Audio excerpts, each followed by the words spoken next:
लोगों का स्वागत है हमारी आज की इस नई वीडियो में, जिसमें कि हम डिस्कस करने वाले हैं एग्जाम्पल नंबर 6 को। तो एग्जाम्पल नंबर जो 6 है वो इसमें डिस्कस करेंगे और एग्जाम्पल नंबर 6 के 3 पार्ट हैं। ठीक है, तो हम इसमें सबसे पहले फर्स्ट पार्ट को डिस्कस कर लेते हैं।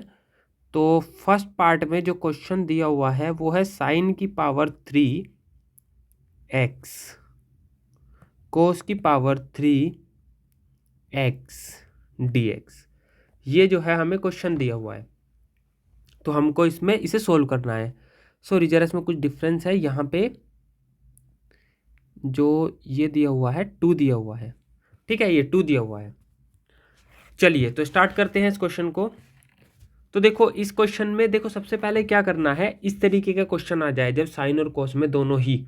ठीक है, देखो यहाँ पे देखें तो इसकी पावर ओड है और यहाँ पे देखें तो इसकी पावर इवन है। तो सबसे पहले हम दोनों को ही इवन पावर में लिख लेते हैं।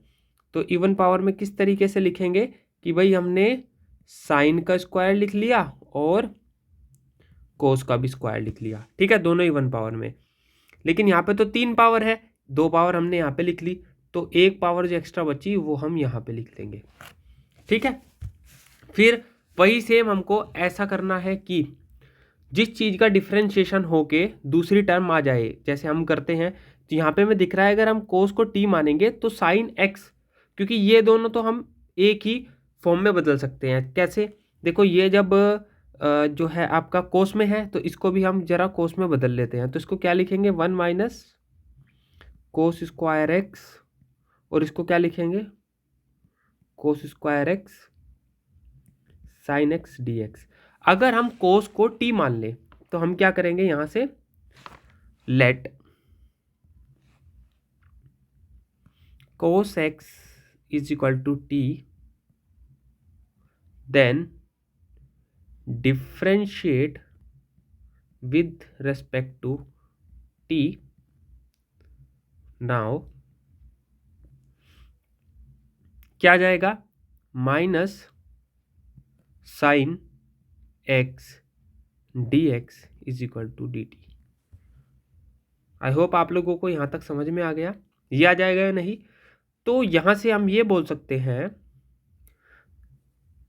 D x is equal to d t upon minus sine x. ठीक है, अब ये वैल्यू जो है हम क्या करेंगे, पुट कर देंगे किसमें, इक्वेशन, ये जो हमारी मेन फॉर्म है ये वाला इंटीग्रल। ठीक है, इसमें तो कैसे, ये इस तरीके से 1 माइनस कोस को हमने टी माना था तो क्या लिखा जाएगा, टी स्क्वायर, कोस स्क्वायर को ये भी टी स्क्वायर, और साइन एक्स ऐसा ही लिख लीजिए क्योंकि ये तो कटने वाला है। ठीक है, D x minus sine x, देखो इससे ये कट हो गया, और ये माइनस जो है ये क्या करेगा, हम इसमें मल्टीप्लाई कर देंगे तो टी स्क्वायर माइनस 1 हो जाएगा। ठीक है, माइनस की मल्टीप्लाई करेंगे तो ये माइनस वाली टर्म जो है वो प्लस हो जाएगी और ये प्लस वाली टर्म माइनस हो जाएगी। तो हमने इस तरीके से लिख लिया, प्लस वाली पहले लिख ली और माइनस वाली बाद में डी टी। अब तो ये बिल्कुल सिंपल है। आप क्या कीजिए, अब टी के अंदर मल्टीप्लाई कीजिए तो ये क्या होगा, टी की पावर 4 माइनस टी का स्क्वायर, ये इसको अलग अलग लिख लीजिए, डी टी माइनस टी का स्क्वायर डी टी। यहां से जो वैल्यू आई ये क्या होगा, टी की पावर 5 अपॉन 5 माइनस टी की पावर 3 अपॉन 3 प्लस सी। और अब हम यहाँ इसमें आगे क्या करने वाले हैं, बस अब जो टी की वैल्यू है वो वापस इसमें पुट कर दीजिए। टी की वैल्यू हमने ली थी कोस एक्स वापस पुट कर दीजिए, तो क्या होगा, cos 5x upon 5 minus cos 3x upon 3 plus C. ठीक है, तो यही जो है वो हमारा इस क्वेश्चन का आंसर हो गया। ये वाला जो है इस क्वेश्चन का आंसर हो गया। आई होप आप लोगों को ये समझ में आ गया होगा। चलिए अब हम जो है नेक्स्ट क्वेश्चन करते हैं इसी का ही।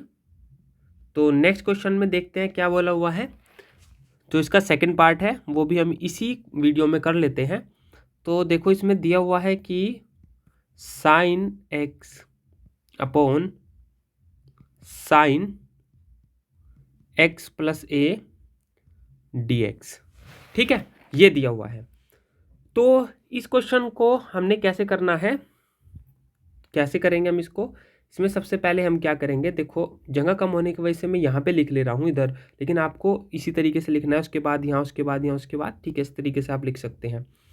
तो उसमें क्या करेंगे, put x plus a is equal to t, then dx is equal to dt। ऐसा क्यों होगा, क्योंकि a is a constant and when we differentiate a with respect to t, then the value of differentiation of a is 0 because a is constant. ठीक है, तो ये value हम put करेंगे तो क्या आएगा। और दूसरी बात, यहाँ से हम t की भी वैल्यू निकाल लेंगे, x की भी वैल्यू निकाल लेंगे। तो x की वैल्यू क्या है, x इज इक्वल टू है t माइनस ए। तो ये वैल्यू उठा के हम इसमें x की जगह पे पुट करेंगे t माइनस ए, और नीचे क्या आ जाएगा, साइन t, और ये dx। आई होप आपको यहाँ तक ये समझ में आ गया होगा। अब हमने क्या करना है, साइन का फॉर्मूला, मैं देखो यहाँ पे साइन का फॉर्मूला भी बता देता हूँ। आपने 11th क्लास में पढ़ा होगा या फिर उससे छोटी क्लास में भी पढ़ा होगा, एग्जैक्टली तो शायद 10th क्लास में CBSE में तो नहीं होता है, लेकिन कुछ अदर बोर्ड है जिनमें ये सब चीज़ें पढ़ाई जाती हैं पहले से ही। तो साइन a प्लस बी, इसका फॉर्मूला होगा साइन a कोस b। अगर बीच में प्लस है तो प्लस आएगा, बीच में माइनस है तो माइनस आएगा। आगे क्या कर देंगे, बस इसका उल्टा, कोस ए साइन बी। यहाँ पे साइन को का ये लिया, यहाँ पे कोस का ले लेंगे। बस यहाँ पे भी यही फॉर्मूला खोल दीजिए, साइन टी कोस ए माइनस कोस टी साइन ए, और अपॉन में क्या है, साइन टी डी टी, यहाँ पे भी टी लिख लीजिए। ठीक है, ये पूरा कन्वर्ट हो गया। अब इसको अलग अलग डिवाइड कर दीजिए। तो कैसे डिवाइड करेंगे, साइन टी कोस ए अपॉन में साइन टी, और इसके साथ में डी टी लगा देंगे, फिर माइनस लगा के कोस टी साइन ए अपॉन में साइन टी डी टी। देखो इससे तो ये कट हो गया। ठीक है, अब हमें पता है कि कोस ए इज अ कांस्टेंट, आपको इसका डिफरेंशिएशन इंटीग्रेशन नहीं करना है, कांस्टेंट टर्म है तो बाहर लिख लीजिए। ये आपको खास कर ध्यान रखना है, इस क्वेश्चन में बहुत सारे बच्चे क्या कर देते हैं, कोस का साइन बना देंगे, ठीक है, कोस का माइनस साइन ए लिख देंगे, ठीक है, या फिर प्लस साइन ए लिख देंगे, ठीक है, इस तरीके से कर देते हैं, वो गलती है बहुत ज़्यादा। ठीक है, तो आपको ये ध्यान में रखना है कि हमारा जो इंटीग्रेट हो रहा है विद रिस्पेक्ट टू टी हो रहा है, ना कि विद रिस्पेक्ट टू ए हो रहा है। अब ऐसा भी नहीं है किसी सवाल में ऐसे लिखा हुआ हो और तब भी आप इसे कांस्टेंट माने, वो डिपेंड करता है कि आपको किसके रेस्पेक्ट में इंटीग्रेट करना है। तो इसको अलग से लिखेंगे, डी टी बच जाएगा यहाँ पे। देखो यहाँ पे ये जो साइन ए है ये कांस्टेंट टर्म है, तो ये भी बाहर लिखा गया। अंदर क्या बचेगा, कोस अपॉन साइन। कोस अपॉन साइन क्या होता है, ये होता है कोट टी टी टी। ठीक है, आई होप आपको यहाँ तक ये समझ में आ गया होगा। अब बस अब इनको इंटीग्रेट कर देंगे। वी नो कि कोस ए और खाली 1 है ना यहाँ पे, तो इसका क्या हो जाएगा, टी हो जाएगा। ठीक है, तो इसका टी हो जाएगा। उसके बाद में माइनस साइन ए, कोट टी का क्या होता है, तो आप याद करिए कोट टी का क्या होता है। याद होगा आपको कि हमने इसका एक फॉर्मूला जो है वो डेवलप किया था। तो क्या होगा, log साइन टी, और प्लस में क्या आएगा, साथ में सी आएगा। बस अब जो टी की वैल्यू है वो पुट कर दीजिए, t is equal to x plus a. जहां जहां टी है वो एक्स प्लस ए लिख लीजिए। जैसे ये टी यहाँ पे है तो ये हम बाहर लिख देंगे,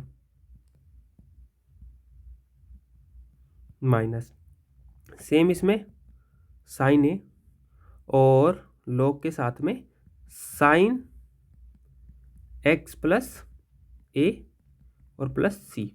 ठीक है, तो बस यही हमारा इस क्वेश्चन का आंसर हो गया। यही हमारा इस क्वेश्चन का आंसर हो गया। आई होप आप लोगों को ये अच्छी तरीके से समझ में आ गया होगा। चलिए अब हम क्या करते हैं, अब इसका हम थर्ड पार्ट कर लेते हैं। ठीक है, और थर्ड पार्ट करने के बाद में फिर हम नेक्स्ट क्वेश्चन पे चलेंगे। चलिए तो थर्ड पार्ट देखते हैं। इसमें दिया हुआ है जो इसका थर्ड पार्ट है, तो थर्ड पार्ट जो क्वेश्चन है वो दिया हुआ है 1/1 प्लस 10x dx। ठीक है, ये दिया हुआ है, तो इसको हम सोल्व करना स्टार्ट करते हैं। चलो, तो देखो कहीं भी ये tan कोट ये सब आ जाता है, तो ट्रिग्नोमेट्री में भी आपने एक रूल पढ़ा होगा, ऐसा कहीं भी आ जाए आप क्या करिए, उसको साइन अपॉन कोस में तोड़ लीजिए। ठीक है, तो यहाँ पे भी हम सेम वही करेंगे, 1/1 plus sine x upon cos x dx। ठीक है, ये होता है या नहीं होता है। अब इसके बाद में हम एलसीएम लेंगे अपॉन 1 करके, तो देखो एलसीएम कैसे आएगा, मैं यहाँ पे आपको इधर लेके दिखा रहा हूँ। ये क्या करेंगे आप, देखो अपॉन में आएगा कोस एक्स, और कोस की मल्टीप्लाई इधर हो जाएगी, तो ये क्या होगा, कोस एक्स प्लस साइन एक्स। ऊपर 1 था और ये कोस ऊपर चला जाएगा, तो कैसे लिखा जाएगा, कोस x plus sine x dx। ठीक है, तो इस तरीके से अब हम क्या करेंगे, इसमें हमें इसे इस तरीके से लिखना है कि इस नीचे वाले का, अगर हम इसको टी मान लें नीचे वाले को, तो उसका जो इंटीग्रेशन आए, यानी उसका जो मतलब डिफरेंशिएशन आए, वो ऊपर वाली टर्म के बराबर आए, जिससे कि हम उसको dt में सब्स्टिट्यूट कर सकें। तो ऐसा करने के लिए देखो आप एक काम करिए, सबसे पहले समझने के लिए आप इसका डिफरेंशिएशन करिए। इसको t पहले से ही मान लिया हमने, ये मान के चलिए, तो इसका क्या होगा, माइनस साइन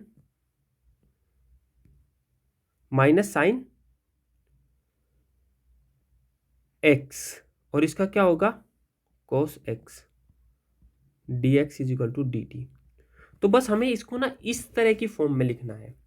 तो इस तरीके की फॉर्म में लिखने के लिए सबसे पहले हम क्या करेंगे कि हमें कहीं ना कहीं माइनस का साइन एक्स चाहिए।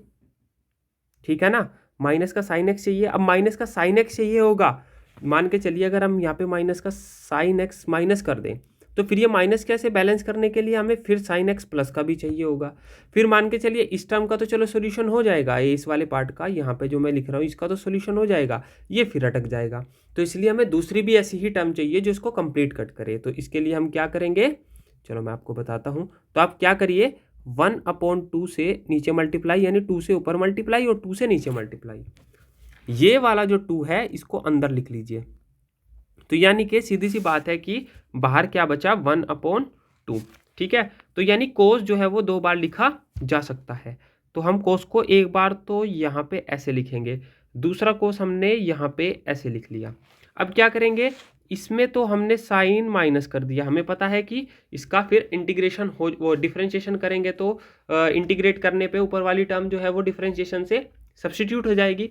अब यहाँ पे माइनस क्या, यहाँ पे हम प्लस वाली टर्म लिख लेते हैं। ठीक है, तो देखो एक तरह से ये दोनों ऐड हो जाएंगे, ये दोनों ऐड हो जाएंगे और ये दोनों कट हो जाएंगे, वैल्यू वापस वही आएगी, 2 से 2 कट जाएगा। ठीक है, इस तरीके की हमने इसमें फॉर्म में लिख लिया। और नीचे वाले को अलग अलग इसके भी अपोन में लिख सकते हैं हम, और इसको भी अपोन में लिख सकते हैं। तो मैंने ये इसी लाइन में कर दिया, तो आप चाहो तो नेक्स्ट एक लाइन के बाद इसको ऐसा कर सकते हैं। ठीक है, आई होप आप लोगों को ये यहां तक समझ में आ गया होगा।